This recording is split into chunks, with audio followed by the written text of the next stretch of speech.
వాక్యం నేర్చుకుందాం. మనందరికీ తెలిసిన వాక్య భాగం యెషయా గ్రంథం 9వ అధ్యాయము 6వ వచనాన్ని మనం చదువుకుందాం. ఎక్కువగా ఈ క్రిస్మస్ సీజన్లో ఈ వచనాన్ని చదువుతూ ఉంటారు. మనం కూడా ఒకసారి ఆ వచనం వైపు తేరి చూద్దాం. యెషయా గ్రంథం 9వ అధ్యాయము 6వ వచనం. ఏలయనగా మనకు శిశువు పుట్టెను, మనకు కుమారుడు అనుగ్రహింపబడెను, ఆయన భుజం మీద రాజ్యభారం ఉండును.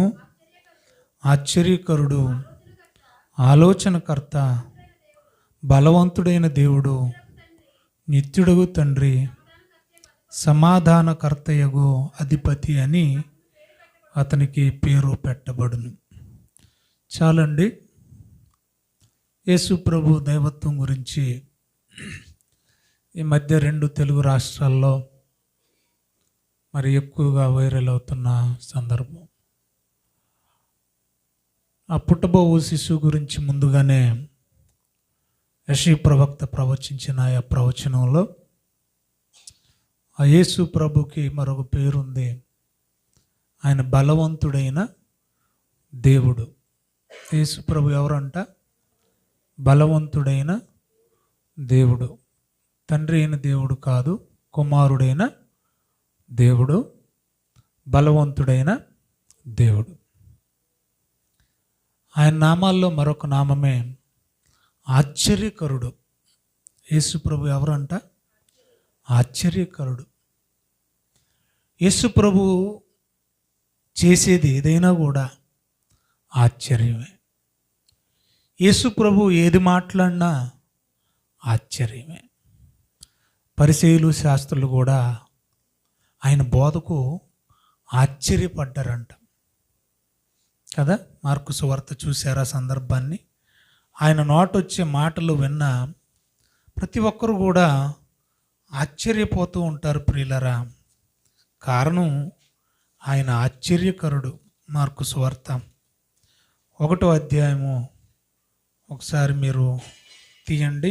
21-22 వచనాలు. అంతటి వారు కపెర్నహూములోనికి వెళ్ళిరి. వెంటనే ఆయన విశ్రాంతి దినమున సమాజ మందిరములోనికి పోయి బోధించును. ఆయన శాస్త్రుల వలె గాక అధికారము గలవాని వలె వారికి బోధించును గనుక వారు ఆయన బోధకు ఆశ్చర్యపోయిరి అని చూడండి. ఆశ్చర్యపడ్డారట. అంటే యేసు ప్రభు ఏది చేసినా కూడా ఆశ్చర్యమే. ఎందుకంటే ఆయన పేరే ఆశ్చర్యకరుడు. సాధారణంగా ఉపోద్ఘాతం కొన్ని విషయాలు నేను మీతో పంచుకుంటాను. మనకెప్పుడు ఆశ్చర్యం వేస్తుంది? మనుషులుగా మనకెప్పుడు ఆశ్చర్యం వేస్తుంది? కొన్ని సందర్భాలు చెప్తాను. మా వాడు చాలా మంచోడండి అని మనం ఊరందరికీ చెప్పుకున్నాం. మనం చెప్పుకున్నట్టే ఊరందరి దృష్టిలో మనోడు చాలా మంచోడే. కానీ ఒకరోజు సడన్గా తాగొచ్చాడు. సడన్గా ఏం చేశాడు? తాగొచ్చాడు. ఏమనిపిస్తుంది మనకి? మాట్లాడండి అమ్మా. ఆశ్చర్యం అనిపిస్తుంది కదా. అలాంటి సందర్భాలు చెప్పాలంటే చాలా ఉన్నాయి. చూడ్డానికి భార్య భర్తలు బాగా కలిసి ఉంటారు కదా. కానీ భర్త పొజిషన్ ఏంటనేది ఇంట్లో ఉన్న భార్యకి పిల్లలకి తెలుసు. ఊరికి సనుగుతూ ఉన్నాడు అనుకోండి, ఇంట్లో మనశ్శాంతి ఉండదు. మనకి ఈరోజు మటన్ తెచ్చి ఆదివారం అని కాళ్ళు తలకాయలు తీసుకొచ్చి వండి పెట్టినా రోజు ఈ నస ఉంటే ఇంట్లో ఏముండదు, మనశ్శాంతి ఉండదు. అదే మనిషి పబ్లిక్లోకి వచ్చిన తర్వాత పద్ధతిగా మాట్లాడుతున్నాడు అనుకోండి, అప్పుడు చూసే వాళ్ళకి ఏమనిపిస్తుంది? ఇంట్లో వాళ్ళకి, అయ్యి బాబోయ్ ఇంట్లో ఎంత నస, బయట మాత్రం ఆయన చాలా పద్ధతిగా ఉన్నాడేంటి అనిపిస్తుంది. ఒక కుటుంబంలో భార్య భర్తలు బాగా కలిసిమెలిసి ఉంటున్నారు. ఏమండి, చెగోర పక్షుల్లాగా చూసే వాళ్ళకి ప్రేమ జంటలాగా కనిపిస్తూ ఉన్నారు. ఒకనొక రోజు సడన్గా భర్త కనపడలా. సడన్గా ఏమో లేదు, భర్త కనిపించలే. వార్తలు వింటూ ఉంటాం కదా, ఏమైంది అని అంటే మరుసటి రోజు న్యూస్ వచ్చింది. ఏమని? భర్తను చంపేసి వాళ్ళ ఇంట్లో లెట్రిన్కి తవ్వుకున్న లెట్రిన్ గుంతలో పడేసిందట. ఎక్కడ పడేసింది? లెట్రిన్ బావిలో పడేసింది. ఎవరు పడేశారు? పోయి ఇంతకి అక్కడ కంప్లైంట్ ఇచ్చింది ఈవిడే, మా ఆయన కనపడతలేదని. మరి చంపి లోపలేసింది ఎవరు? ఆవిడే. మనకేమనిపిస్తుంది వార్త వింటుంటే? ఆశ్చర్యం అనిపిస్తుంది. ఏమండి, ఇప్పుడు ఒకానొక సందర్భంలో అశోకు, నేను, తమ్ముడు రాజు, శేఖర్ అన్న మేమందరం కలిసి ఒక విషయమై మాట్లాడుతున్నాం. అది పద్ధతి కాదండి, ఎగ్జాంపుల్కి చెప్తున్నానండి, ఏం జరగలేదులే. అంటే లోకంలో మనుషులు చూసి మనం ఎలా ఆశ్చర్యపోతాం అనడానికి కొన్ని ఎగ్జాంపుల్ చెప్తున్నాను. అన్నయ్య, శేఖర్ అన్నయ్య కూడా అన్నాడు, తమ్ముడు ఇది కరెక్ట్ కాదు, ఇలా ఉండకూడదు, అలా చేయకూడదు, మనం వెళ్ళి మాట్లాడదాం అని అంటే నలుగురం కూడా సరే నిజమే, ఇది వాక్యానుసారం కాదు, దేవుడికి అనుకూలం కాదు, వెళ్ళి చెబుదాం, ఆ ప్రత్యర్థులకు మనం వెళ్ళి చెబుదాం, తప్పు చేసే వాళ్ళకి వెళ్ళి చెబుదాం అని అనుకున్నాం. ఇప్పుడు ఇక్కడ సరిచేద్దాం అనుకున్న వాళ్ళలో మేము నలుగురు ఉన్నాం. సడన్గా అక్కడికి వెళ్ళిన తర్వాత అశోక్ గారు అటువైపు వెళ్ళిపోయి వాళ్ళ తరఫున మాట్లాడుతున్నాడు.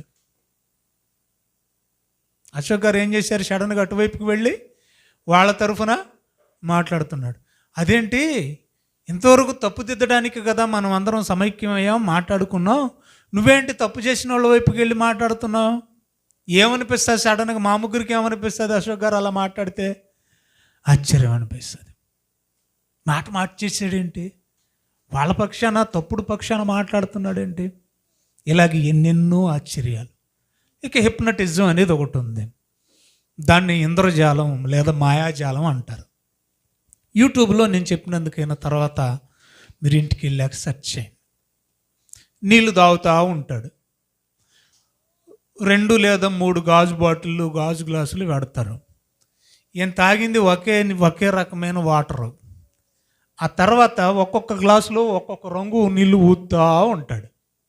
అప్పుడు మనకేమనిపిస్తుంది? అయ్యో, మంచినీళ్ళు ఉట్టి రంగులేని నీళ్ళు తాగాడు, కానీ ఈ గ్లాసులో ఊదేటప్పుడు రకరకాలు వచ్చేస్తున్నాయి అని మనకేమనిపిస్తుంది? ఆశ్చర్యం అనిపిస్తుంది. ఆ తర్వాత ఒకప్పుడు టీ గ్లాసులు ఉండేవి, గాజు గ్లాసులు. ఇప్పుడు అన్ని డిస్పోజులు, పేపర్ గ్లాసులు కూడా వచ్చింది, తాగేసి పడేస్తున్నారు. కానీ ఈ ఇంద్రజాలం లేదా మాయాజాలం, హిప్నటిజం, మ్యాజిక్లు చేసేటప్పుడు మీరు గమనించాలి, ఎప్పుడైనా కూడా మ్యాజిక్లు చేసేవాళ్ళు ఎవరైనా కూడా నల్ల కోటు వేసుకుంటారు. ఎప్పుడైనా గమనించారు మీరు? మ్యాజిక్ చేసేవాడు ఏం వేసుకుంటాడు? ఆ నల్ల కోటు వెనకాలే ఉంటాయి అన్ని మాయలు. అర్థమైందా? నల్ల కోటు వెనకాలే ఏముంటాయి? అన్ని మాయలే ఉంటాయి. మనకి ఇలాగా గ్లాస్ చూపిస్తాడు, చూడడానికి చూస్తున్నారా అన్నట్టుగా అందరికి చూపిస్తూ ఉంటాడు. చూస్తూ ఉంటే మనకేమనిపిస్తుంది? గాజు గ్లాసు, ఇది మనం టీ తాగేదే కదా అని అనుకుంటాం. సడన్గా ఈ 2 వేళ్ల మధ్యన ఉన్న గ్లాసుని అలా విడిచిపెడతాడు. అలా విడిచిపెట్టగానే అది గాల్లో తేలాడుతూ ఉంటుంది. కింద ఎలాగ అంటాడు, పైన అలాగ అంటాడు, రౌండ్కి ఇలాగ అంటాడు. ఏ ఆధారం లేనట్టు మనకు కనపడదు, కానీ వాస్తవానికి ఆధారం లేకుండా ఆ గ్లాసు నిలబడదు. కానీ చూసే వాళ్ళకి ఏమనిపిస్తుంది? ఆశ్చర్యం అనిపిస్తుంది. సడన్గా ఉన్నట్టుండి, ఏమండి, ఉన్నట్టుండి మీ అందరూ చూస్తూ ఉండగానే చిన్న పేపర్ ఒకదానికి అగ్గి ముట్టిస్తాడు. చిన్న పేపర్కి అగ్గి ముట్టించి అది కాలి పొగొచ్చే లోపే సడన్గా పావురాలు వచ్చేస్తూ ఉంటాయి. అలా ఏంటి, ఏమి లేని చోట పొగలోంచి పావురం రావడం, తెల్లటి పొగలో నుంచి తెల్లటి పావురాలు రావడం ఏంటి అని చెప్పేసి మనకు ఆశ్చర్యం వేస్తుంది. వాస్తవానికి వాడు కోట్ లోపల ఇక్కడ లోపల పెట్టుకుని దారం తగిలించుకొని ఉంటాడు, టక్కుమని లాగేస్తాడు వితిన్ ఫ్రాక్షన్ ఆఫ్ సెకండ్స్. ఇవన్నీ కూడా మనకు ఆశ్చర్యాన్ని కల్పించేవి. ఒక చైనా వాళ్ళు పొడవాటి గోడ, ఎత్తైన గోడ, అది చూస్తే మనకు ఆశ్చర్యం. ఒక తాజ్మహల్, అది చూస్తే మనకు ఆశ్చర్యం. ఒక పిరమిడ్, అది చూస్తే మనకు ఆశ్చర్యం. ఒక ఈఫిల్ టవర్, అది చూస్తే మనకు ఆశ్చర్యం. ఒక పీస్ స్టాచ్యూ, శాంతి స్తూపం అమెరికాలో ఉంటుంది, అది చూస్తే మనకి ఆశ్చర్యం. దగ్గరలో ఉండే చార్మినార్ చూసిన మనకేమనిపిస్తుంది? ఆశ్చర్యం. అయితే నేనేమంటానంటే, మనుషులు చేసేవి ఎప్పటికీ ఆశ్చర్యం కానే కావు. ఒక్క మాటలు కొట్టేశాను నేను. భర్త మోసం చేయడం అనేది ఆశ్చర్యంగా చరిత్రలు ఎన్ని చూడడం లేదు. మనిషి అంటేనే మోసగాడు. ఒక వ్యక్తి నిజం వైపు ఉండి క్షణంగా అబద్ధం వైపు తిరిగాడంటే అబద్ధం ఆడడం అనేది ఆశ్చర్యమేమి కాదు. ఇప్పటికే మనం ఎన్నెన్నో అబద్ధాలు చూసాం. మనుషులు చేసేవి, మనుషులు నిర్మించేవి మనకేం ఆశ్చర్యాలు కావు ప్రియులారా. చూడండి, ఆకాశంలో మొట్టమొదటిగా ఆకాశంలో ఫ్లైట్ పోవడం చూసామనుకోండి, మనకు ఆశ్చర్యం వస్తుంది. అయ్య బాబోయ్, మనిషి అంత జ్ఞానవంతుడయ్యాడు. దాదాపు 350 నుండి 500 వరకు ఉన్న బోయింగ్ ఫ్లైట్లలో ప్యాసింజర్లు 500 మంది ఉంటారు. ఎంతమందిని మోస్తుందా? ఎంతమంది గాల్లో వెళ్ళిపోతున్నారా? వాళ్ళతో పాటు వాళ్ళ లగేజ్ కూడా ఉంటుంది. గాల్లో కొన్ని వందల వేల కిలోమీటర్లు ప్రయాణం చేస్తూ ఉంటే ఆశ్చర్యం వేస్తుంది. ఫ్లైట్ వెళుతుంటే ఆశ్చర్యం, ఫ్లైట్ ఎక్కిన ఆశ్చర్యం, ఫ్లైట్ దిగిన ఆశ్చర్యం, మనకు అన్నీ ఆశ్చర్యం కనిపిస్తుంది. కానీ మనిషి చేసేవేవి ఆశ్చర్యాలు కావు. బైబిల్ చూడండి ఒక్కసారి, ఒక్క మాటలో ఆ సందర్భాన్ని కొట్టేయచ్చు. మనం చూద్దాం అపోస్తుల కార్యములు. అందరు బైబిల్ ఓపెన్ చేద్దాం ప్రియులరా. అపోస్తుల కార్యములు 7వ అధ్యాయం 41వ వచనం. ఆ దినములలో వారొక దూడను చేసుకుని ఆ విగ్రహమునకు బలి నర్పించి వాళ్ళు చేసుకుంటున్నారు ఏమని? తమ చేతులతో నిర్మించిన వాటి యందు ఉల్లసించిరి. మనిషి అంట తమ చేతులతో చేసుకున్న వాటి ద్వారా ఏం చేస్తున్నాడంట? ఆశ్చర్యపోయి ఆనందిస్తూ ఉన్నాడు, సంతోషిస్తూ ఉన్నాడంట. బాగా ఆలోచించాలి. మనిషి చేసుకున్న వాటితో ఆనందపడుతున్నాడు, ఆశ్చర్యపడుతున్నాడు, ఉల్లసిస్తున్నాడు. వాస్తవానికి మనిషి చేసేది ఏది ఆశ్చర్యం కాదు. ఎందుకంటే మనిషి ఏది చేయాలన్నా అది ప్రకృతిలో నుండే తీసుకోవాలి. అర్థమవుతుందా మీకు? మనిషి ఏది చేయాలన్నా మనిషి ఎందులో నుంచి తీసుకోవాలి? వాడు చేసేది ప్రకృతిలో నుండే మ్యాటర్ తీసుకోవాలి. ఏ మ్యాటర్, ఏం మెటీరియల్ తీసుకోవాలన్నా. అంతేగాని మ్యాటర్ని క్రియేట్ చేయలేడు. బాగా వినాలి మీరు. మ్యాటర్ని ఏం చేయలేడు, పదార్థాన్ని ఏం చేయలేడు మానవుడు. మట్టి తయారు చేయగలడా? ప్లాస్టిక్ తయారు చేయగలడా? ఆలోచించండి. ఉన్నదాన్ని వాడుకోవడం తప్ప కొత్తగా మానవుడు తయారు అంటూ ఏమీ చేయలేడు. ఉన్నదాన్ని వాడుకునే మనిషి చేసేది గొప్ప, లేనిది సృష్టించే దేవుడు గొప్ప. ఆలోచించండి. అందుకని బైబిల్లో స్టార్టింగ్లోనే ఆశ్చర్యపరిచే వచనం ఏంటంటే ఆదికాండం 1:1, ఆది యందు దేవుడు భూమ్యాకాశములను సృజించెను. In the beginning God created the heaven and the earth అని ఉంటుంది. క్రియేటెడ్ అంటే దేవుడు సృజించను. లేనిది కలిగించేది గొప్ప, ఆశ్చర్యమా? ఉన్నదాన్ని మనం వాడుకోవడం ఆశ్చర్యమా? లేనిది కలిగించడమే ఆశ్చర్యం ప్రియులారా. ఇప్పుడు మనం యేసు ప్రభు చేసిన ఆశ్చర్య కార్యాలు ఏంటి? కలిగి ఉన్నది ఏది ఆయన లేకుండా కలుగలేదు. ఏమండి? సమస్తము ఆయన మూలముగా కలిగెను. సృష్టి యావత్తు ఆయన ద్వారా, ఆయన మూలముగా, ఆయనను బట్టి కలిగింది. కలిగి ఉన్నది ఏది ఆయన లేకుండా కలగలేదు. ఇప్పుడు యేసు ప్రభువు చేసిన కొన్ని ఆశ్చర్య కార్యాలు మనం చూద్దాం. ఎందుకంటే ఆయన పేరు ఏమని చదువుకున్నాం మనం? ఆశ్చర్యకరుడు. ఆయన ఆశ్చర్య కార్యాలు మనం మాట్లాడుకోవాలి ప్రియులరా. ఆయన ఆశ్చర్య కార్యాలు ప్రతిదినము మనం సంభాషించాలి, మనం మాట్లాడుకోవాలి, మనం ఆలోచించాలి, మనం చూడాలి. చూస్తే అణువణువు ప్రతి క్షణము మనకి ఆశ్చర్యమే కలుగుతూ ఉంటుంది. మనసు పెట్టి ఆలోచిస్తే ప్రతీది ఆశ్చర్యమే ఆయన చేసింది. చూడండి, బైబిల్లో ఒక వచనాన్ని చూపిస్తా. కీర్తనల గ్రంథం 105వ అధ్యాయం, కీర్తనల గ్రంథం 105వ అధ్యాయం 2వ వచనం. ఆయనను గూర్చి పాడుడి, ఆయనను కీర్తించుడి, ఆయన ఆశ్చర్య కార్యములన్నిటిని గూర్చి సంభాషణ చేయుడి అన్నాడు. చూడండి, ఆయన ఆశ్చర్య కార్యములన్నింటినీ అన్నాడు. అన్నింటినంటే ఎన్నో కూడా చెప్తాను, కంగారు పడకండి. మర్చుకొని మనం ఆలోచిస్తాం ఈ పూట. ఆయన ఆశ్చర్య కార్యాలన్నింటి గురించి మనం ఏం చేయాలంట? మాట్లాడుకోవాలట.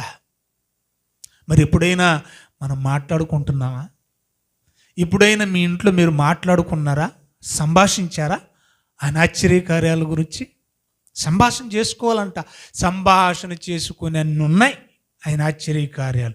కీర్తనల గ్రంథం 66 అధ్యాయం 5వ వచనం కూడా మనం చదివితే 66:5లో దేవుని ఆశ్చర్య కార్యములను చూడరండి, నరుల ఎడల ఆయన జరిగించు కార్యములను చూడగా ఆయన భీకరుడై ఉన్నాడు అని ఉంది.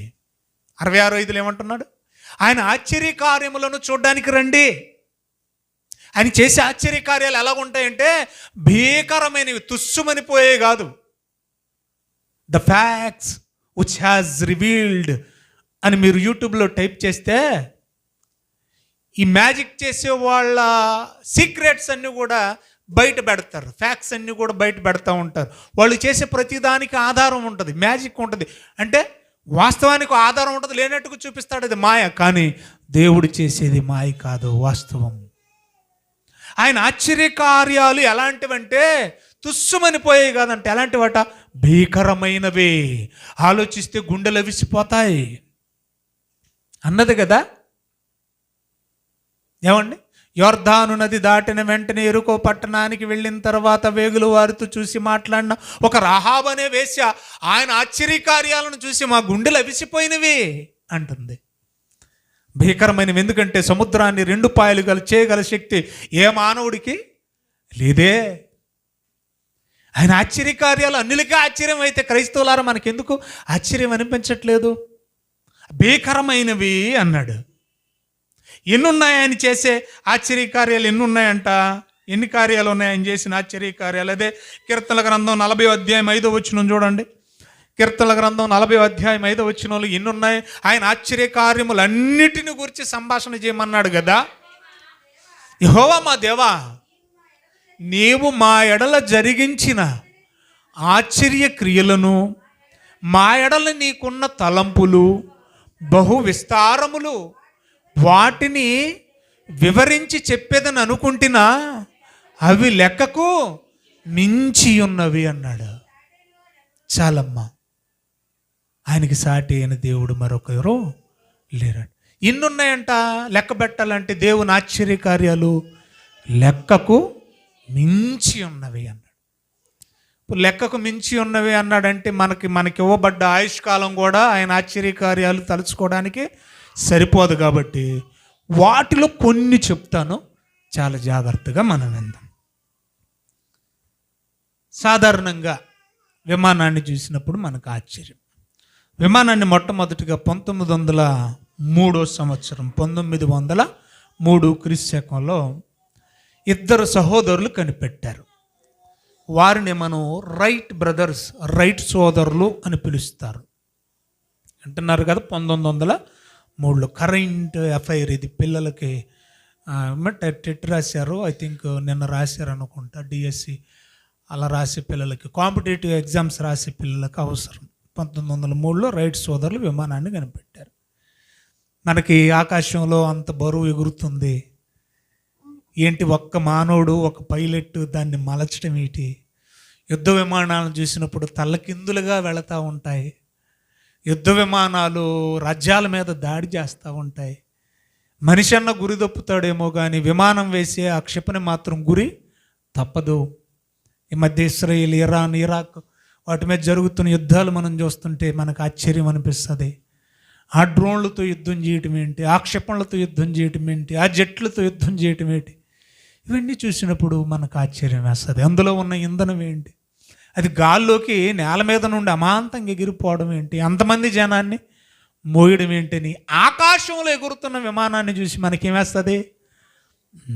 కానీ అదే ఆకాశంలో పొద్దున్న లేస్తే పుట్టింది మొదలుకొని చచ్చిపోయే వరకు ఆకాశంలో తిరుగుతున్న మేఘాన్ని చూసి ఎప్పుడైనా ఆశ్చర్యం వేసిందా?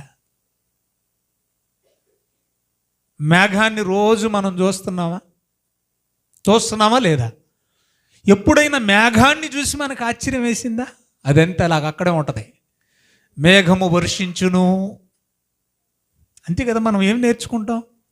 మేఘము వర్షించును, వాటిలో వాటర్ ఉండును. వాటర్ ఉన్న మేఘాలను కిమునోలింబస్ అని పిలుస్తారు. అవే వైఎస్ రాజశేఖర రెడ్డి గారి ప్రాణాలు తీసేశాయి, హెలికాప్టర్ను గుద్దేశాయి. అని మనం చదువుకుంటాం. కానీ మేఘాన్ని నడపడానికి పైలట్ ఉంటాడా? ఆశ్చర్యం కదా. ఎక్కడ వర్షం కావాలో అక్కడికి వెళ్ళి వర్షాన్ని కురిపించేస్తున్నాయంట అవి. అంటే ఏం మోసుకెళ్తున్నాయి అవి? నీటిని మోసుకెళ్తున్నాయి. ఎంత బరువు నీరు? అప్పుడప్పుడు అంటూ ఉంటాం, ఈ అకాల వర్షముల వల్ల ఏమైనాయి, పంటలన్నీ మునిగిపోయినాయి అంట. అంటే పంటలన్నీ తూర్పుగోదావరి పశ్చిమ గోదావరిలో ఉన్న పంటలన్నీ మునిగిపోతున్నాయంటే అన్ని క్యూసెక్కుల వాటరు మేఘం ఏం చేస్తుంది? మోసుకెళ్తుంది. అంటే ఎంత బరువు? విమానంలో లాగా మనిషికి 15 కేజీలే తెచ్చుకోవాలి, 2 లగేజీల కంటే ఎక్కువ పని చేయవు అని ఏమైనా దానికి ఏమైనా లిమిటేషన్స్ ఉన్నాయా? వర్షపు నీటిని ఎంత బరువును మోసుకెళ్తున్నాయి. దానికి పైలెట్టు లేడు, దానికి ఇంధనం లేదు, దానికి దిక్చూసి లేదు, దానికి రెక్కలు లేవు. కానీ మేఘాన్ని చూస్తే మనకి ఏ రోజు మనకు ఆశ్చర్యం అనిపించట్లా.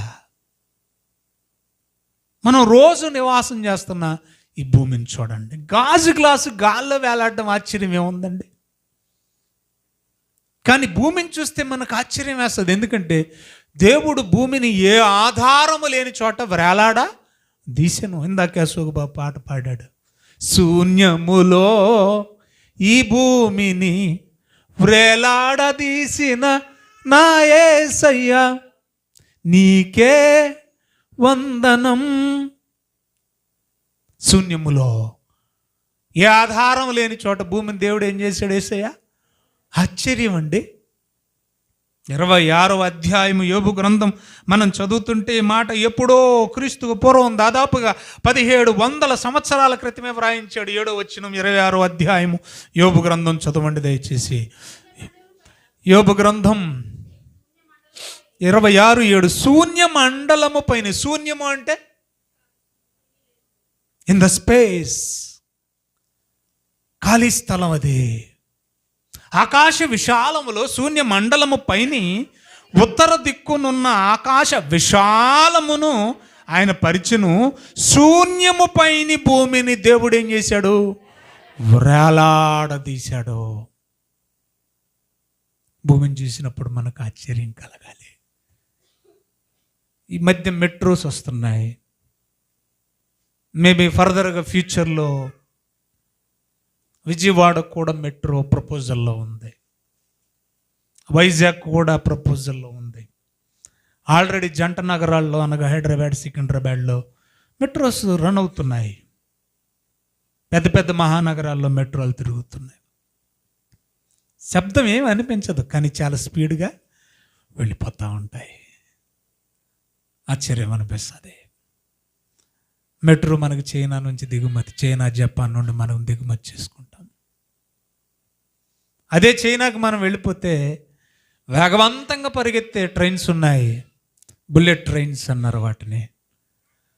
బుల్లెట్ కంటే కూడా వేగవంతంగా స్పీడ్గా ప్రయాణం చేసే ట్రైన్లు ఇవి. అందుకే వాటిని బుల్లెట్ ట్రైన్స్ అంటారు. చాలా చిన్నగా ఉంటాయి, ఒక 5-6 బోగీలు ఉంటాయేమో, అంతే, 5-6 కూడా ఉండవేమో. కానీ గంటకు 500 నుండి 600 కిలోమీటర్ల స్పీడ్తో ప్రయాణం చేస్తూ ఉంటాయి. సాధారణంగా ఆకాశంలో ఫ్లైటే 3 నుండి 4 లేదా 500 కిలోమీటర్లు అంతే. భూమి మీద అంతకంటే వేగంగా ప్రయాణం చేసే ఏదైనా ఉందంటే బుల్లెట్ ట్రైన్స్.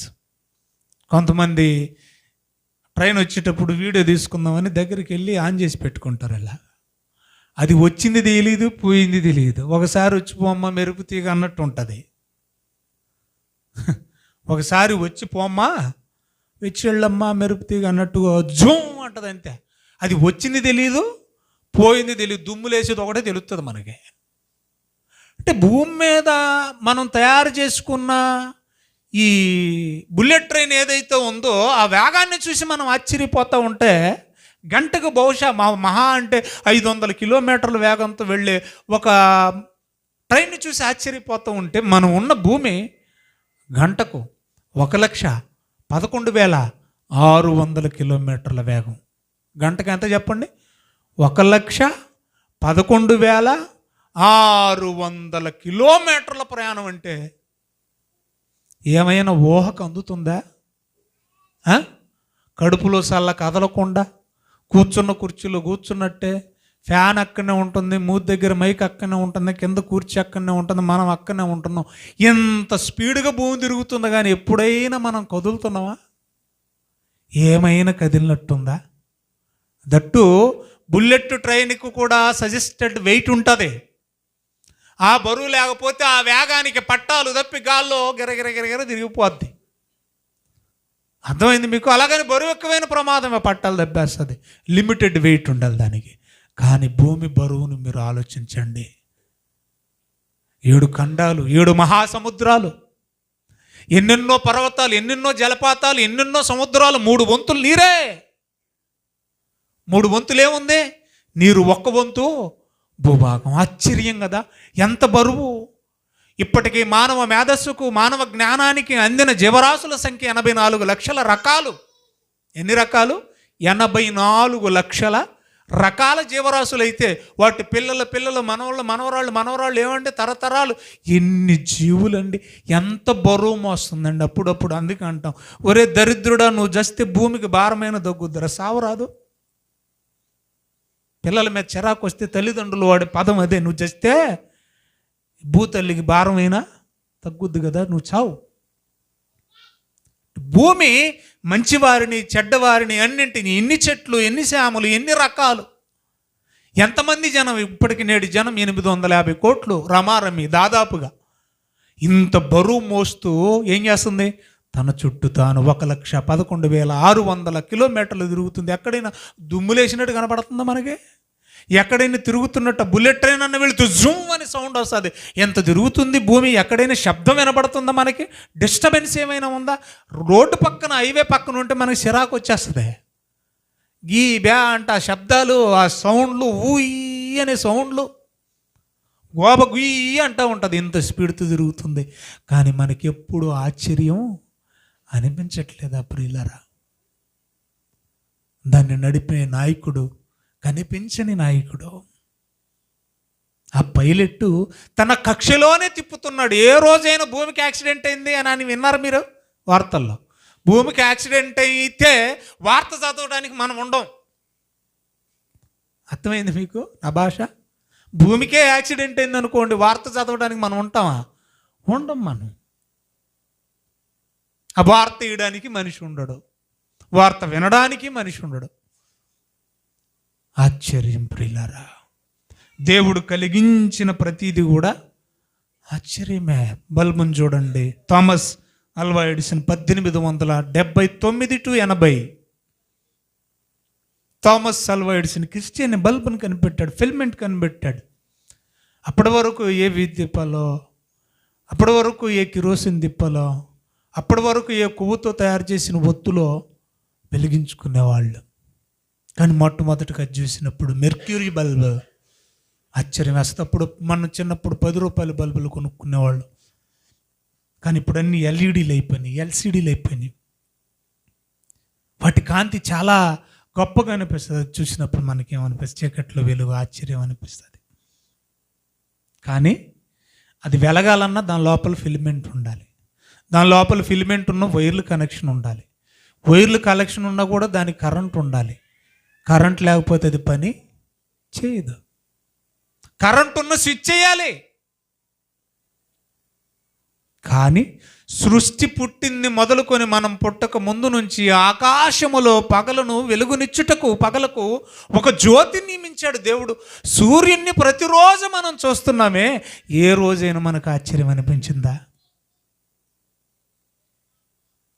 సూర్యుడు పలానా రోజు ఆగిపోయాడు ఎలగడం అని ఎప్పుడైనా మీరు గమనించారా, విన్నారా? లేదు. అది నిత్యము వెలుగుతుంది. అందులో యురేనియం ఉంటుంది. బగ మండే ఒక పదార్థం ఉంది అందులో, దానికి అదే మండుతుంది. సూర్యుని అందుకంటారు నిత్య ప్రకాశి, స్వయం ప్రకాశక శక్తి అన్నారు. చంద్రుడు స్వయం ప్రకాశకం కాదు, ఎందుకంటే సూర్యకాంతి దాని మీద పడి వెలుగుతున్నట్లు కనపడతాడే తప్ప చంద్రుడికి స్వయంగా ప్రకాశించే శక్తి లేదు. నిత్యము అది వెలుగుతూనే ఉంది. దానికి కరెంట్ లేదు, దానికి ఫిలిమెంట్ లేదు, దానికి వైర్లు లేవు, దానికి ఇంధనంతో పని లేదు. కానీ ఏ రోజైనా మనకు ఆశ్చర్యం అనిపిస్తుందా? అనిపించిందా ప్రియులారా? సరే వదిలేండి, టాపిక్ విషయంలోకి వచ్చేస్తా. ఎన్ని వద్దు మన చుట్టూ ఉన్నాయి అనుకుందాం, మన పరిసరాల్లో ప్రకృతిలో మన చుట్టూ ఉన్నాయి అనుకుందాం. ఇవన్నీ వద్దు, నీవు ఆశ్చర్యపోవడానికి త్వరగా ముగిస్తాను. నీ గురించి ఎప్పుడైనా నీవు ఆలోచించావా? చాలు. నీ వ్యక్తిగత జీవితం గురించి, నీ శరీర నిర్మాణం గురించి, నీ బ్రతుకును గురించి ఎప్పుడైనా నీ ఆకారాన్ని నువ్వు అద్దంలో చూసుకున్నావా? మనం డ్రెస్సింగ్ టేబుల్ దగ్గర నిలబడ్డప్పుడు మన ఆకారాన్ని చూసుకున్నప్పుడు మనకు ఆశ్చర్యం అనిపించాలి. నిజమండి. గంజిలాంటి చిన్న పదార్థమే నా ప్రారంభం. అర్థమవుతుందా? తండ్రిలో నుండి తల్లిలోనికి వెలువడే ఆ వీర్యకణం గంజిలాంటి చిన్న బొట్టి నీటి బిందువే నా ప్రారంభం. ఒక నీటి బిందువా నేను 6 అడుగుల ఆకారంతో అందంగా కనపడుతున్నాను? అయ్య బాబోయ్, నా ప్రారంభం చూస్తే ఆశ్చర్యం. ఒక గంజిలాంటి నీటి బిందువా నా గోర్లగా తయారైంది. అదే నీటి బిందువు శరీరంగా, చర్మంగా తయారైంది. అదే నీటి బిందువు ఏమైంది? ఎంట్రుకలు వచ్చేసాయి. అదే నీటి బిందువు ముక్కు అయింది. అదే నీటి బిందువు చెవులైంది. అదే నీటి బిందువు కళ్ళు అయింది. అదే నీటి బిందువు కిడ్నీలు అయింది. అదే నీటి బిందువు ఏమైంది? గుండె అయింది. అదే నీటి బిందువు ఎముకలు అవుతుంది. చిన్న నీటి బిందువు గంజిలాంటి జిగురు పదార్థం మన ఆకారాన్ని తయారు చేసి నమ్మ కడుపులు 9 మాసాల్లో తయారైపోయింది. నీటి బిందువు మాట్లాడుతుంది, నీటి బిందువు చూస్తుంది, ఎంట్రుకలు ఎదుగుతున్నాయి, గోర్లు పెరుగుతున్నాయి, వయసు పెరుగుతుంది, ఆకారం పెరుగుతుంది. ఆశ్చర్యం అనిపించాలి. ఎక్కడికో వెళ్ళక్కర్లేదు, ఏ తాజ్మహల్ చూడక్కర్లేదు. ఏమంటుంది తాజ్మహల్లో? షాజహాన్ అనేవాడికి ఆల్రెడీ 7 పెళ్ళాలట. చరిత్రలో ఉన్న సందర్భమే చెప్తున్నా. ఇంతమంది సరిపోదనక ముంతాజ్ అని ఒక ఆవిడ్ని తీసుకొచ్చుకున్నాడంట. ఆల్రెడీ ఆవిడ ఇంకొక ఆయనకి భార్య, ఇంకొక ఆయనకి భార్యగా ఉన్న ఆవిడ్ని తీసుకొచ్చుకొని ముంతాజ్ అని ఆవిడ గర్భం దాల్చి డెలివరీ అయ్యే టైంలో పాపం బిడ్డను కనలేక చచ్చిపోతే ఆవిడ ప్రేమకు గుర్తుగా ఆవిడని తీసుకెళ్ళి సమాధిలో ఎట్టేశాడు. ఆవిడ తీసుకెళ్ళి ఎక్కడెట్టాడు? సమాధిలో ఎట్టి సమాధి చేసేసి ప్రేమ తట్టుకోలేక 2200 మంది తాపి మేస్త్రులతో ఆ సమాధిని కట్టించాడట. ఈరోజు మీరు తాజ్మహల్ అంటున్నారే, అది సమాధి. 2200 మందితో ఆ సమాధి కట్టించి ఇలాంటి నిర్మాణమే మళ్ళీ ఎక్కడైనా చేస్తారేమని వాళ్ళ చేతుల్లో అరికేసాడంట ఈ దుర్మార్గుడు. అర్థమైందా? అంతటితో ఆవిడ చచ్చిపోయిందని అంతటితో ఆవిడని విడిచిపెట్టకుండా మళ్ళీ వాళ్ళ చెల్లిని తెచ్చిపెట్టుకున్నాడట. ఈ స్టోరీలు మనం చదువుకోవాలి పాఠ్య పుస్తకాల్లో. ఏముంది అక్కడ ఆశ్చర్యపోవడానికి? తవ్వితే ఆవిడ శల్యాలు ఉంటాయి, కానీ యేసు సమాధి ఖాళీ. ఎందుకు మీరు ఎక్కడ వెతుకుతున్నారు? ఆయన చెప్పినట్లే 3వ దినాన లేచి ఉన్నాడు. That is the wonder. దేవుడు ఏది చేసిన ఆశ్చర్యమే ప్రియులారా. సందర్భాలను మనం చదువుతుంటే ఎక్కడెక్కడికో మీరు వెళ్ళక్కర్లేదు. చైనా వాళ్ళకి మీరు వెళ్ళక్కర్లేదు, ఈఫిల్ టవర్కి మీరు వెళ్ళక్కర్లేదు, ఏమంటే ఈజిప్ట్ పిరమిడ్ల దగ్గరికి మీరు వెళ్ళక్కర్లేదు, హ్యాంగింగ్ గార్డెన్స్ దగ్గరికి మీరు వెళ్ళక్కర్లేదు. శరీరాకారాన్ని ఒకసారి చూడు, ఏమేస్తుందో తెలుసా? కళ్ళు పెట్టి చూసి మనసు పెట్టి ఆలోచన చేస్తే ప్రియులరా మన దేహాన్ని ఆశ్చర్యం అనిపిస్తుంది. ఒక భక్తుడికి అనిపించింది, మనకు అనిపించట్లా. దేహ నిర్మాణాన్ని చూసుకున్న ఒక భక్తునికి అనిపించింది, మనకు అనిపించట్లా. ఆ మహాభక్తుడి దావీదు మహారాజు 139 కీర్తనలో మాట్లాడుతున్నాడు. చూడండి ఏమంటున్నాడు. 139 కీర్తన 13-14 వచనాలు. నా అంతరింద్రియములు అనేది రౌండప్ చేయండి దయచేసి. అంతరింద్రియములు అనేది రౌండప్ చేయండి. దాని మీద నేను ఈ పూట మాట్లాడుతున్నాను. దేవుడా, నీవే కలుగు చేసావు. నా తల్లి గర్భమందు నన్ను నిర్మించిన వాడవు నీవే. నా తల్లి గర్భమందు నిర్మాణం, ఈ నిర్మాణం చేసింది ఎవరు? దేవుడు.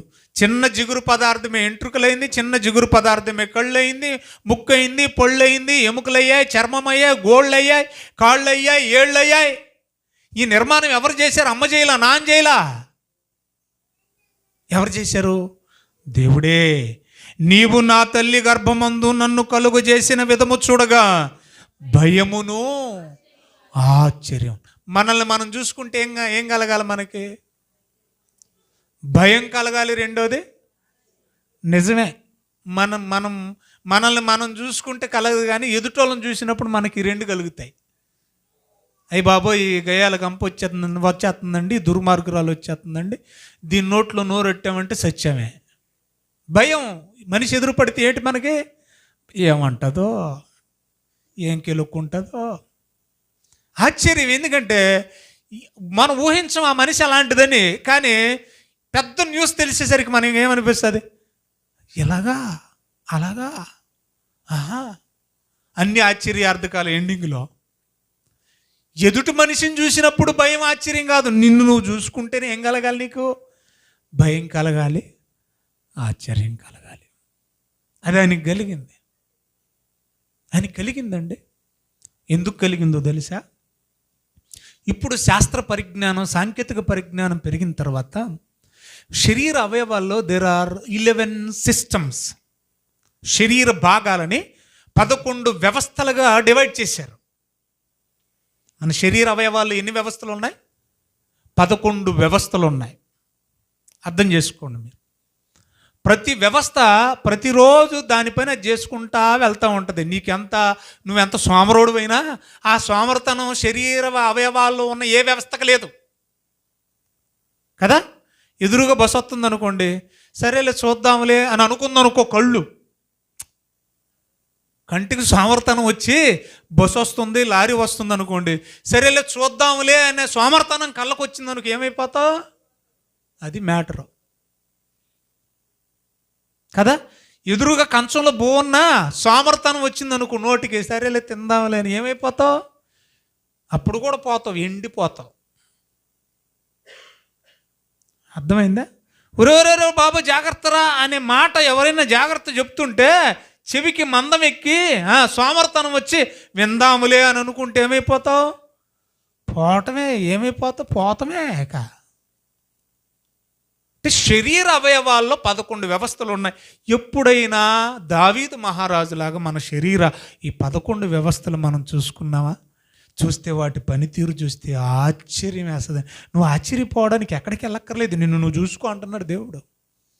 చక్కడాక చెప్తాను, 11 వ్యవస్థలు రాసుకోండి. నంబర్ 1 జీర్ణ వ్యవస్థ, రెండోది శ్వాస వ్యవస్థ, మూడోది ప్రసరణ వ్యవస్థ, నాలుగోది నాడీ వ్యవస్థ, ఐదోది అంతఃస్రావ వ్యవస్థ, ఆరోది అస్థిపంజర వ్యవస్థ, ఏడోది కండరాల వ్యవస్థ, ఎనిమిదోది రోగ నిరోధక వ్యవస్థ, తొమ్మిదోది అంతర్ముఖ లేదా చర్మ వ్యవస్థ, పదోది వృక్క వ్యవస్థ అంటే మూత్ర వ్యవస్థ, 11వది పునరుత్పత్తి వ్యవస్థ. మొత్తం ఎన్ని ఉన్నాయి? 11 ఉన్నాయి. ఒక్కొక్కటి సింపుల్గా చెప్తాను, బాగా వినండి. నంబర్ 1 జీర్ణ వ్యవస్థ. ప్రతి మనిషిలో ఏముంది? కొంతమందికి అరగలేదనుకోండి, ఉక్కిరి బిక్కిరి అయిపోతూ ఉంటారు. అటు కింద నుంచన్నా పోవాలి, లేదా పైనుంచన్నా గొంతులో నుంచన్నా వాంతికి అయిపోవాలి, లేకపోతే కడుపులో బాగోదు. అలా మోషన్ కన్నా అయిపోవాలి, లేదంటే వాంతి కన్నా అయిపోవాలి. ఎందుకంటే తిన్నది ఏమవుతలేదు, అరగట్లా. అంటే ఏది పని చేయలేదు నీకు. అంటే జీర్ణ వ్యవస్థ ఏం చేయాలి? రోజు ఒక డ్రైనేజ్ లాగా, ఒక డస్ట్బిన్ లాగా నువ్వు ఎంత చెత్త వేసినా ఏం చేయాలి? లోపల ఎంత చెత్త వేసినా కూడా దాన్ని ఏం చేయాలి? పేస్ట్ చేయాలి. అది బగబగా మండే గోళం ఎక్కడో లేదు, బగబగా మండే అగ్నిగుండం ఎక్కడుంది? నీ కడుపులో ఉంది. ఏదేసినా ఏం చేయాలి? నువ్వు వండుకు తినేది ఒక ఎత్తు అయితే, వండిన దాన్ని లోపల మళ్ళా వండడం మరొక ఎత్తు. కడుపులో ఏం చేస్తుంది జీర్ణ వ్యవస్థ? నువ్వు తిన్నదాన్ని, నువ్వు వండుకు తిన్నదాన్ని మళ్ళీ ఏం చేస్తా? తిరగేసి వండుతానే ఉంటుంది. మనం డేసి వండిదాకా తీసి పక్కన పెట్టిన అది కూడా దించేస్తుంది అన్నమాట తెల్లారిగట్ట.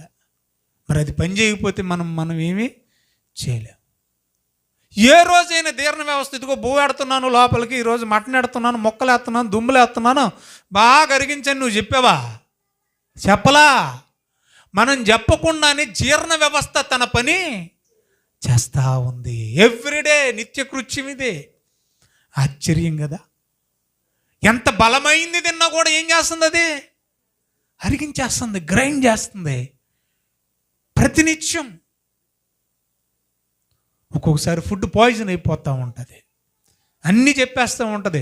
నువ్వు తిన్నది సరైంది కాదు, సమపాలల్లో తినలేదు, పాలు తాగేసి ఎక్కడైనా మళ్ళీ పాలు తాగిన వెంటనే మటన్ తింటావు, పాలు తాగిన వెంటనే చేపలు తింటావు, చేపలు తిన్న వెంటనే పెరుగు తింటావు, అజీర్తి కదా దుర్మార్గుడా, అలాగెలా కలిపేసావు లోపల అని నీకు చెప్తానే హింటిస్తూనే ఉంటుంది. తన పని అది చేస్తూనే ఉంటుంది, జీర్ణ వ్యవస్థ. అది పని చేయకపోతే మనం ఏమి చేయలేం, మన పని చేసుకోలేము. రెండో వ్యవస్థ ఏంటి? శ్వాస వ్యవస్థ. చలికాలం కదా, వింటున్నారా? రగ్గులు ఉంటాయి బాగా ఇంత మందం. ఆ రగ్గు దుప్పటి తన్ని పెట్టి తలకు ముసిగేసి రౌండ్ చేసా, ఓ గవ్వ పురుగు ఉంటుంది కదా, నత్తగొల్లాలు ముడుచుకొని పడుకుని ఉంటాం, లెగం మనం. ఎంత మందం ఉన్న ఈ రగ్గులో నుంచి, దుప్పట్లో నుంచి గాలి వెళ్ళినా వెళ్ళకపోయినా శ్వాస రంధ్రాలు అనగా ముక్కుల్లో గుండా ఏం జరుగుతుంది? శ్వాస నిశ్వాసములు జరుగుతున్నాయి. సరేలే, ఒక 5 నిమిషాలు రెస్ట్ తీసుకుందామని అనుకో, శ్వాస వ్యవస్థ. ఒక 5 నిమిషాలు రెస్ట్ తీసుకుందాంలే, కూర్చోపు అలా పడుకొని లెగుద్దాంలే, అలా జారబడదాంలే మనలాగా అనుకో. అప్పుడు ఏంటి పరిస్థితి? మనం RIP అని పెడతాం. అది కొంచెంసేపు రెస్ట్ తీసుకుంటే మనం రెస్ట్ ఇన్ పీసు.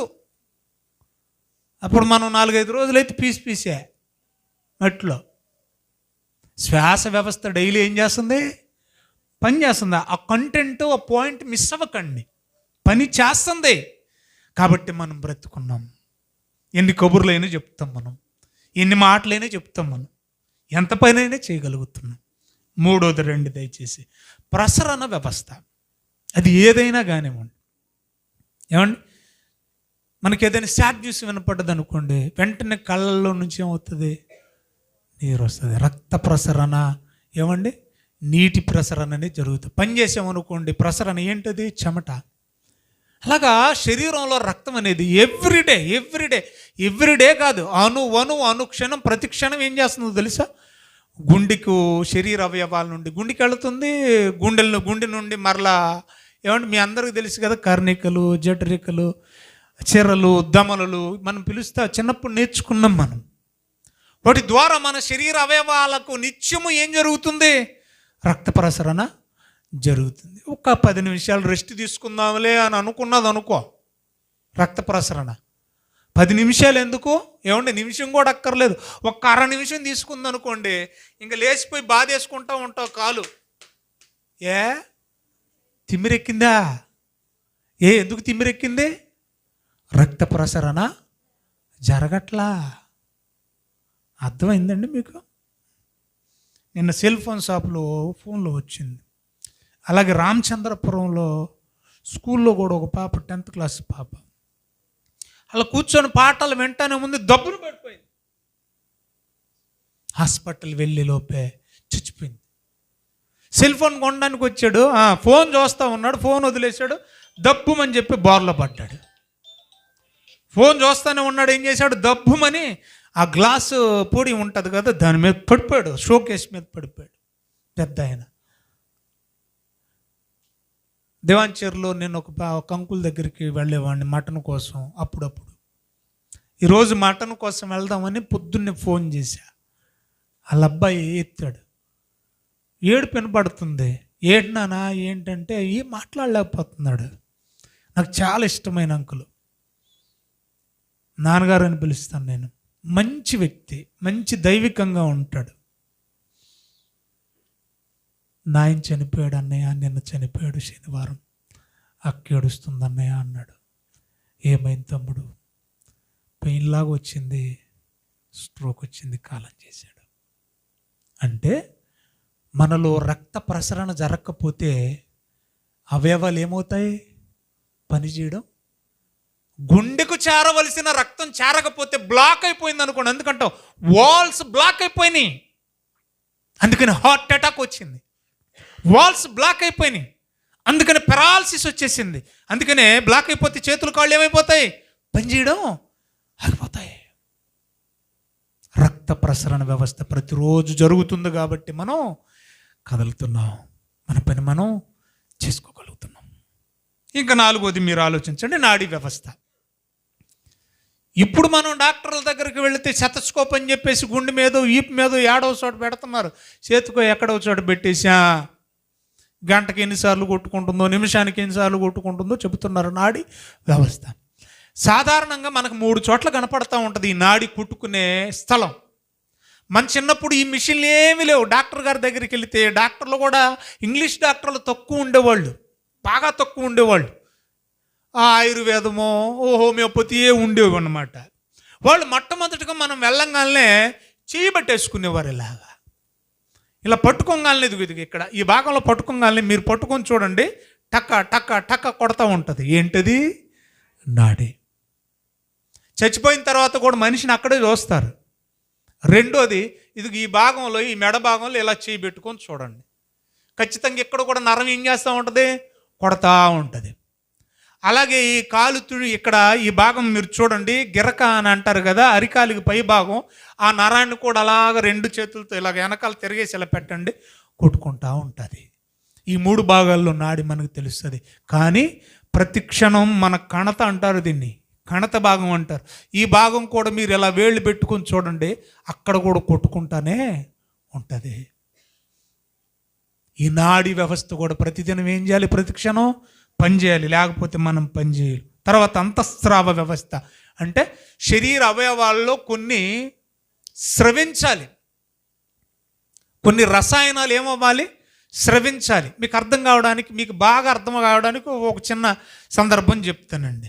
చింత చెట్టు కనపడ్డదండి, చింతపండు చూశారండి, చూడంగానే కోత నోరు అలా ఇలా అంటూ ఉంటుంది, అలాగంటూ ఉంటుంది అన్నమాట.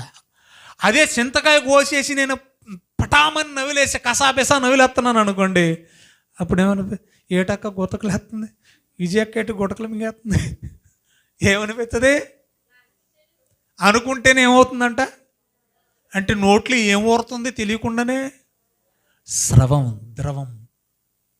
కడుపులో కూడా కొన్ని ద్రావకాలు, కొన్ని రసాయనాలు మనం తిన్న వాటిని తెలియకుండా వెంతటవే స్రవించి తిన్నదాన్ని పిప్పి చేస్తూ ఉంటాయి.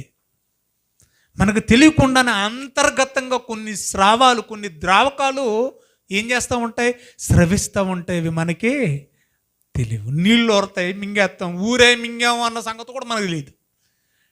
అది అలా జరగలేదు అనుకోండి, అసలు నువ్వు మనిషివే కాదు, చింతకాయ నవ్వులుతున్నా కూడా నీకేమనిపెత్తలేదంటే ఏమనుకోవాలి. అదన్నమాట, దానిపైన చేస్తూనే ఉంటుంది. ఏమండి? 6వది అస్థిపంజర వ్యవస్థ. చూసారా, అది మన ఒరిజినల్ ఫోటోలే అండి, అస్థిపంజర వ్యవస్థ. ఏమండి, మీరు ఎప్పుడైనా కూడా బాడీ ఎంత ఎక్స్రే తీపించుకున్నారనుకోండి, అందులో ఉంటుంది మన ఒరిజినల్ ఫోటో. ఎంత అందంగా ఉన్నాం అనాలన్నమాట అప్పుడు చూసి. అంటావా? ఇప్పుడు మాత్రం ఈ తొక్క, ఈ తోలు చూసేసుకొని మనం ఎర్రగున్నావు, బుర్రగున్నావు, కర్రగున్నావు అని అద్దం ముందుకు పోయి తెగ మురిసిపోతూ ఉంటాం. కానీ ఇది ఒరిజినల్ ఫోటో కాదు. అస్థిపంజర వ్యవస్థ అనేది ఒకటి ఉంది మన శరీరంలో. అర్థమవుతున్నాయా? 206 ఎముకలు. ఎన్ని ఎముకలు? 206 ఎముకలు. మన పక్కటెముకలు ఏమ్మా ఇన్నున్నాయి పక్కటెముకలు. అదేంటమ్మా అలాగున్నారు? పురుషులకు ఒకటి లేదంట. నిజమే కాదు, ఆదాముకి లేదు, మనందరికి ఉంది. ఎందుకంటే ఒకటి తీసింది ఆయన, మనం కాదు. కాబట్టి ఎముకలు ఏమండి, అవి పెరుగుతూ ఉండాల. ఎముకలు కూడా ఏమవ్వాలా, పుట్టినప్పుడు అయితే ఏ సైజులో ఉన్నాయి, అదే సైజులో ఉన్నాయి అనుకోండి, పెరగకుండా. ఏమండి, అప్పుడు ఏమంటాం మనం, వాడు అలాగే ఉంటాడు అనమాట. ఆ జబర్దస్తులో ఒకడు ఉంటాడు బుడ్డోడు, ఏం పేరు చెప్పండి, సిగ్గుపడకండి. ఎదుగు పొదుగు ఉండదు మనకే. ఆ నరేష్లాగా ఉంటాం మనం. అదేంట్రా నీకు పెళ్లి చేయొద్దా, నువ్వు ఎదగవా అంటే ఎముకలు ఎదుగుతా లేదు, ఆడేం చేస్తాడు?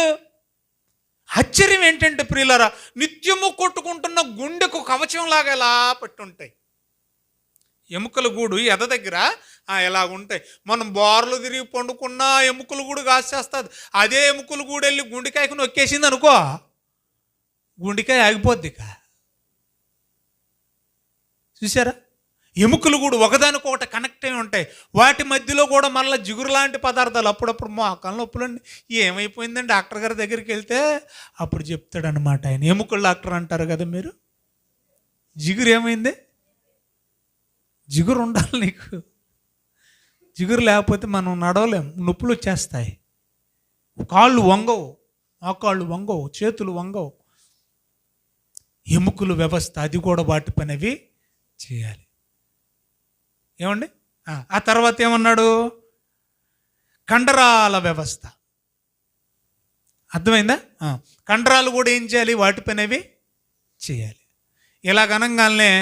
ఇలాగనంగానే అక్కడ బెండ్ అయిపోవాలి. అర్థమవుతుంది మీకు? నువ్వు ఎలాగన్నా కూడా ఎలాగంటానికి రావట్లేదు అనుకోండి, అలాగంటానికి రావట్లేదంటే అది ప్లాస్టిక్ చేయి అయితేనే వంగదు. మరి చర్మం ఎక్కడికక్కడికి ఏమైపోవాలి? వంగాలి. కండరాలు ఎక్కడికక్కడికి ఏమైపోవాలి? బెండ్ అయిపోవాలి. మనం చెబితేనే బెండ్ అయిపోతున్నాయి, నువ్వు చెప్పకుండానే నీ కదలికలను బట్టి ఆటోమేటిక్గా ఏమవుతున్నాయి? బెండ్ అయిపోతూ ఉంటాయి. కండరాల వ్యవస్థ వాటి పనితీరవి చేయాలి. కానీ మనకి ఎప్పుడు ఆశ్చర్యం అనిపించదు. రెప్పలు ఎగరేస్తూ ఉంటాం మనం. రెప్పలు ఏం చేస్తాం? ఏటి కండేటి ఎగురుతుంది, నా సంగతి తెలుసా అంటారు. రెప్పంటే ఎగురుతుంది, ఎందుకు ఎగరాలి? నువ్వు సిటికేసినా కూడా అది ఎగురుతలేదనుకోండి, నీ సంగతి ఏమీ తెలీదు. అంటే నీ రోషాన్ని పౌరుషాన్ని చూపించాలన్న కండ ఎగరాల. కండరాల వ్యవస్థ. తర్వాత ఏమన్నాడు? రోగ నిరోధక వ్యవస్థ. యాంటీ సిస్టమ్ ఉంది మన బాడీలో, తెలుసు కదా మీకు. రోగ నిరోధక వ్యవస్థ. అందుకనే అప్పుడు కరోనా వచ్చినప్పుడు మనుషుల్లో రోగ నిరోధక వ్యవస్థ శక్తి తగ్గిపోయిందని చెప్పి అందరికీ ఒక రకం ట్యాబ్లెట్లు తూచిమంటే రాసేవాళ్ళు. Vitamin D. ఏంటది? Vitamin D. రోగాన్ని నిరోధించే శక్తి. మనకి ఏదైనా రోగం వచ్చిందనుకో, మన శరీరంలో ప్రవేశించింది అనుకోండి, ఆ రోగం మీద పోరాటం చేస్తాయన్నమాట ఈ జీవులు. వాటిని ఏమన్నారంటే రోగ నిరోధక వ్యవస్థ, యాంటీబాడీస్ అంటారు వాటిని. అది ఏ రోగం వచ్చినా కూడా నీలో ఉన్న యాంటీబాడీస్ పనిచేయకుండా కొత్త పండుకుందాం అనుకున్నాయి అనుకోండి, అయిపోతాం మనం. ఆ సిస్టమ్, దాని సిస్టమ్ అది పనిచేయాలి. అంతర్ముఖ వ్యవస్థ అంటే చర్మ వ్యవస్థ. మనకు పైకి కనిపించేది ఈ చర్మం, ఇది ఒక్కటి అనుకుంటే పొరపాటు. మొత్తం 7 పొరలు ఉన్నాయంట మనకి. గర్భిణీ స్త్రీలకు తెలుస్తూ ఉంటుంది. ముఖ్యంగా ఈ గైనకాలజిస్ట్లో ఆపరేషన్ చేసేటప్పుడు చాలా జాగ్రత్తగా చూసి ఈ పొర, ఆ పొర, చివరి పొరని మరీ జాగ్రత్తగా కట్ చేస్తారు. ఎందుకంటే ఆ పొర కత్తి టచ్ చేయకముందే పేపర్ లాగా చినిగిపోద్ది. వెంటనే కత్తి లోపలికి వెళితే బిడ్డకు ప్రమాదం. చర్మం ఎన్ని పొరలు ఉన్నాయి? 7 పొరలు ఉన్నాయి. అర్థమవుతుందా? ఆ చర్మములో నుండే చెమట రావాలా, ఆ చర్మములో నుండే ఎంట్రుకలు రావాలా. ఆశ్చర్యం అనిపిస్తూ ఉంటుంది. ఎన్నిసార్లు మనం గుండు చేసుకున్న ఈ మళ్ళీ వచ్చేస్తూ ఉంటాయి. ఆశ్చర్యం అనిపించాలి ప్రియులారా. మనకి గోర్లు ఎన్నిసార్లు కట్ చేసుకున్న మళ్ళీ ఏమవుతూ ఉంటాయి? పెరుగుతూ ఉంటాయి. వీటికి ఏమన్నా నీళ్ళు పోతున్నాం మనం? ఆశ్చర్యం అనిపించాలి ప్రియులారా. చర్మం ఎదుగుతుంది. చిన్న ముద్దగా కేజీన్నర ముద్దగా ప్రారంభమైన మన దశ 70-80-100 కేజీలకి వెళ్ళిపోతూ ఉంది. ఆశ్చర్యం అనిపించాలి ప్రియులారా. తదుపరి వ్యవస్థ 10వది వృక వ్యవస్థ, మూత్ర వ్యవస్థ. మనం తాగే నీరు ఏమండి? మూత్రం ద్వారా వెళ్ళాలంటే లోపల ఒక సిస్టమ్ ఉంది. కిడ్నీలు వాటి పని అవి చేయాలి. మంచినీటిని, చెడ్డ నీటిని అవి ఫిల్టర్ చెయ్యాలి. ఫిల్టర్ మీ ఇంట్లో పెట్టుకున్నది కాదు, నీలో ఉంది. ఆలోచించు. మీ ఇంట్లో పెట్టుకున్న ఫిల్టర్ నువ్వు ఆన్ చేస్తేనే పనిచేస్తుంది. నువ్వు ఆన్ చేసినా ఆన్ చేయకపోయినా నీలో ఉన్నది పనిచేస్తానే ఉండాలి. పనిచేయడం ఆగిపోయింది అనుకోండి. జగ్గంపేటలో విజయ్ కుమార్ పాస్టర్ అని ఒక అయ్యగారు ఉన్నారు. వాక్యం చెప్తే స్తంభించిపోయాడు, అలా ఉండిపోయాడు. ఇక చూపు లేదు, మాట లేదు, అలాగ కళ్ళు వేలేసి అలా బిగుసుకుపోతే ఆదర హాస్పిటల్ తీసుకెళ్ళారు. ఏమైందయ్యా అంటే రావట్లేదు యూరిన్ స్తంభించిందంటే ప్రియులారా ఉక్కిరి బిక్కిరైపోతాం. అప్పుడు ఆపరేషన్ చేసి ఆయనకి ఆ తర్వాత పైపులు పెట్టి లైన్ చేస్తే ఇప్పుడు బ్రతికి బట్ట కట్టి సేవ చేస్తూ ఉన్నాడు. మంచి నీటిని శరీరానికి అందించాలి, చెడ్డ నీటిని యూరిన్ రూపంలో కొట్టేసేయాలి. మూత్ర వ్యవస్థ పనిచేయకపోతే, అది ఆగిపోతే మనం చేసేది ఏమీ లేదు, అది పని చేయాలి. చివరిది 11ది పునరుత్పత్తి వ్యవస్థ. ఏ వ్యవస్థ చెప్పండి?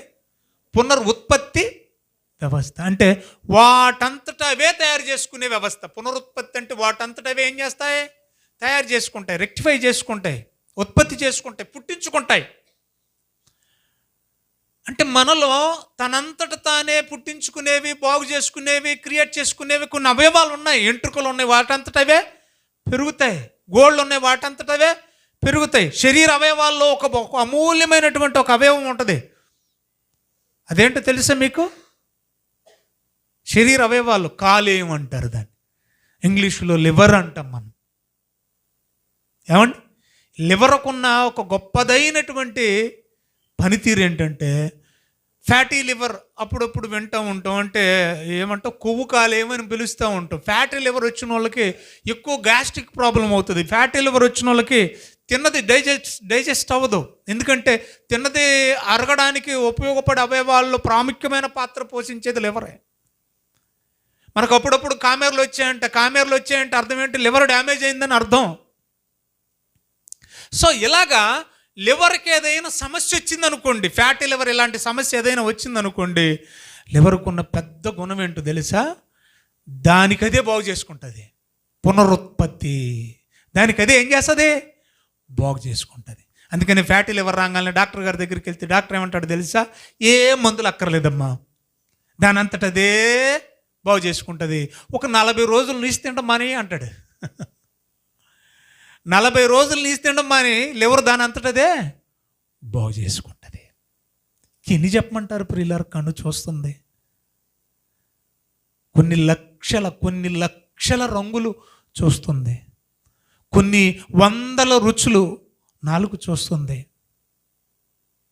శరీర అవయవాల్లో ఎన్ని చెప్పమంటారు ఆలోచించండి ప్రియులారా. కొన్ని వందల వేల శబ్దాలు ఈ చెవి, చిన్నదైన ఈ చెవి వింటుంది. అందుకనే దేవుడు చేసిన ఆశ్చర్యకార్యాలు మనం బయటికి వెళ్ళి చూడక్కర్లేదు, బయటకు చూసి సంభాషించక్కర్లేదు. నిన్ను నువ్వు చూసుకో చాలు, నీకు భయము ఆశ్చర్యం కలుగుద్ది. అసలు వీటంతిని ఇందాక నుంచి ఒక పదం మనం పదే జీర్ణ వ్యవస్థ పనిచేయాలి, రక్త ప్రసరణ వ్యవస్థ పనిచేయాలి, కండరాల వ్యవస్థ పనిచేయాలి, చర్మ వ్యవస్థ పనిచేయాలి, మూత్ర వ్యవస్థ పనిచేయాలి, ఏమండి ఎముకల వ్యవస్థ పనిచేయాలి, పునరుత్పత్తి వ్యవస్థ పనిచేయాలి అంటున్నావు. నువ్వు ఆగకుండా పని చేస్తానే ఉండాలి అని వాటికి పని పెట్టి, ఎవ్రీడే పని పెట్టి నువ్వు పని చేయాలి అని ఆజ్ఞాపించి పని చేపిస్తుంది ఎవరు? ఆగకుండా పని చేపిస్తుంది ఎవరు? మాట్లాడండి అమ్మా అని ఆడుంది బైబిల్లో, చూపించండి నాకు. రెండయ్యా సువార్త, రెండయ్యా ఆరాధన, రెండయ్యా దేవుని పని అంటే కబుర్లు చెప్పు మనం ఆగిపోతాం. కానీ దేవుడు నీ శరీర అవయవాల్లో ప్రతి అవయవాన్ని ఆగకుండా పని చేపిస్తున్నాడు అన్న విషయం నీకు గుర్తుంటే ఆయన పనికి ఆగం మనం. నిజమండి. ఆయన అవయవాలలో ఏ ఒక్క అవయవానికి పని చేయడం ఆగిపో అన్నాడా? టోటల్గా మనం ఆగిపోవాల్సి వస్తుంది. ఈ పని ఎవరు చేస్తున్నారు? నేను అందుకే ఇందాక ఒక పదాన్ని చెప్పాను, అంతరింద్రియములను కలుగు చేసిన వాడవు నీవే. అంతరింద్రియాలకే ఈ శాస్త్ర ప్రపంచం పెట్టిన పేరు 11 వ్యవస్థలు, the 11 systems of the human body. శరీరములు 11 వ్యవస్థలు ఉన్నాయి, వాటిని అంతరింద్రియములు అన్నాడు. ఎందుకంటే శరీరములు అనగా తల్లి గర్భంలో అంతర్ముఖంగా నిర్మాణం చేసుకున్నవి కనుక ఈ 11 వ్యవస్థలు, వాటిని అంతరింద్రియములు అన్నాడు. ఈ అంతరింద్రియాలకి పనిచేసే జ్ఞానాన్ని పెట్టింది ఎవరు? ఖచ్చితంగా 24 గంటలు 7x24 until the last breath, చివరి శ్వాస వరకు పని చేయాలి అని వాటికి పనిని ఆజ్ఞాపించింది ఎవరు? యోబు గ్రంథం చూడండి. ప్రార్థన చేసుకుందాం ప్రియులరా. 38వ అధ్యాయం, యోబు గ్రంథం 38వ అధ్యాయం 36వ వచనం చూడండి. అనగా 11 వ్యవస్థలలో, అంతే కదండి. అంతరింద్రియములు అంటే ఏంటండి? ఇప్పుడు మనం చదువుకున్న 11 వ్యవస్థలు. ఈ 11 వ్యవస్థలలో పని చెయ్యాలి అని వాటికి పని జ్ఞానాన్ని పెట్టింది ఎవరు? హృదయమునకు తెలివినిచ్చిన వాడు ఎవడో? చివరికి వెళ్తే మీకు అర్థమవుద్ది ఎవరు? దేవుడే. అలాంటి మహనీయుడు శరీరధారిగా ఈ శరీరాన్ని ధరించుకొని, ఈ పాప శరీర ఆకారంతోనే, శరీరం అక్కరలేని ఆయన శరీరాన్ని ధరించుకొని లోకానికి రావడం ఆశ్చర్యం. బాగా వినాలి మీరు. పురుషుని ప్రమేయం లేకుండా, పురుషుని వీర్యకరం లేకుండా, స్త్రీ గర్భం దాల్చి మనుషుల ప్రమేయం లేకుండా మనిషిగా పుట్టడం ఆశ్చర్యం. మనిషిగా పుట్టి అందరూ పాపం చేస్తున్నా, నాలో పాపం ఉన్నదని మీలో ఎవడైనా స్థాపింపగలడని పాపము లేకుండా పరిశుద్ధంగా బ్రతకడం ఆశ్చర్యం. అర్థమవుతుంది మీకు? యేసు జీవితాన్ని చూడండి. ఆయన మాటల ఆశ్చర్యం, ఆయన క్రియల ఆశ్చర్యం. కళ్ళు లేని వాళ్ళకి కళ్ళు ఇచ్చాడు, నడక లేని వారికి నడకనిచ్చాడు, పుట్టుగుడ్డువాడికి చూపునిచ్చాడు, చంద్రరోగం గల వాళ్ళని బాగు చేశాడు, రక్తస్రావం కలిగిన వారిని బాగు చేశాడు, ఎంతోమందికి దెయ్యాలను వెళ్ళగొట్టాడు, కుష్ఠరోగులను బాగు చేశాడు, సమాధిలో ఉన్న వారిని లేవనెత్తాడు. ఎన్ని చెప్పాలి ప్రియులారా? ఏ పాపము చేయకపోయినా మన నిమిత్తం తన ప్రేమను పంచి ఈ లోకాన్ని విడవడం ఆశ్చర్యం. మనమేమన్నా ఆయన బంధువులమా? మన కోసం ఆయన చావటం ఏంటండి? ఆశ్చర్యం. కల్వరి ప్రేమ ఆశ్చర్యం. సమాధి తర్వాత పునరుద్ధానుడై తిరిగి లేవడం ఆశ్చర్యం. ఎన్ని చెప్పమంటారండి?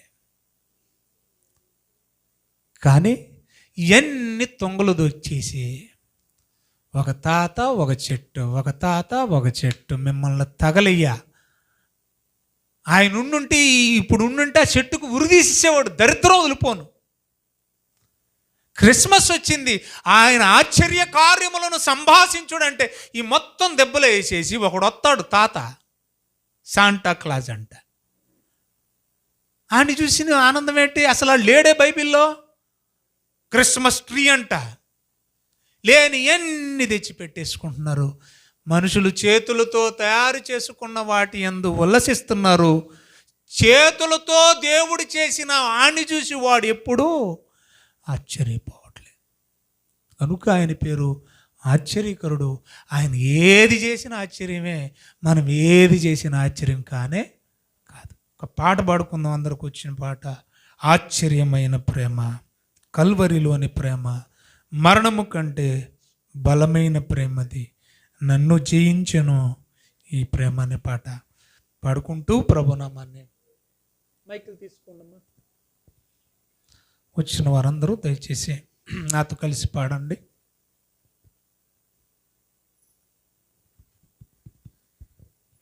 ఓకే. ఆశ్చర్యమైన ప్రేమ, కల్వరిలోని ప్రేమ, మరణము కంటే బలమైన ప్రేమది, నన్ను జయించే నీ ప్రేమ. ఆశ్చర్యమైన ప్రేమ, కల్వరిలోని ప్రేమ, మరణము కంటే బలమైన ప్రేమది, నన్ను జయించే నీ ప్రేమ. ఆశ్చర్యమైన ప్రేమ, పరమును వీడిన ప్రేమ, ధరలు పాపిని వెతకిన ప్రేమ, పరమును వీడిన ప్రేమ, ధరలు పాపిని వెతకిన ప్రేమ, నన్ను కరుణించి ఆదరించి చేదరించి నిత్య జీవమిచ్చే నన్ను కరుణించి ఆదరించి సేద తీర్చి నిత్య జీవమిచ్చే ఆశ్చర్యమైన ప్రేమ కల్వారిలోని ప్రేమ మరణము కంటే బలమైన ప్రేమది నన్ను జయించే నీ ప్రేమ ఆశ్చర్యమైన ప్రేమ పావన యేసుని ప్రేమ సిలువలో పాపిని మోసిన ప్రేమ పావన యేసుని ప్రేమ సిలువలో పాపిని మోసిన ప్రేమ నాకై మరణించి జీవమిచ్చి జయమిచ్చి తన మహిమనిచ్చే నాకై మరణించి జీవమిచ్చి జయమిచ్చి తన మహిమనిచ్చే ఆశ్చర్యమైన ప్రేమ కల్వరిలోని ప్రేమ మరణము కంటే బలమైన ప్రేమది నన్ను జయించే నీ ప్రేమ ఆశ్చర్యమైన ప్రేమ శ్రమలు సహించిన ప్రేమ నాకై శాపములోచిన ప్రేమ శ్రమలు సహించిన ప్రేమ నాకై శాపములోచిన ప్రేమ విడనాడని ప్రేమది ఎన్నడూ ఎడబాయదు విడనాడని ప్రేమది ఎన్నడూ ఎడబాయదు ఆశ్చర్యమైన ప్రేమ కల్వరిలోని ప్రేమ మరణము కంటే బలమైన ప్రేమది నన్ను జయించే నీ ప్రేమ ఆశ్చర్యమైన ప్రేమ నా స్థితి చూసిన ప్రేమ నాపై జాలిని చూపిన ప్రేమ నా స్థితి చూచిన ప్రేమ నాపై జాలిని చూపిన ప్రేమ నాకై పరుగెత్తి కౌగిలించి పూతాడి కన్నీటిని తుడిచే నాకై పరుగెత్తి కౌగిలించి పూతాడి కన్నీటిని తుడిచే ఆశ్చర్యమైన ప్రేమ కల్వరిలోని ప్రేమ మరణము కంటే బలమైన ప్రేమది నన్ను జయించే నీ ప్రేమ ఆశ్చర్యమైన ప్రేమ. కళ్ళు మూసుకొని తలలోంచుదాం. చెప్పబడిన వాక్య ఫలింపు కోసం మీలో ఒకరు క్లుప్తంగా ప్రార్థించండి. తదుపరి ప్రభు బలలో ప్రవేశిద్దాం. ప్రార్థన.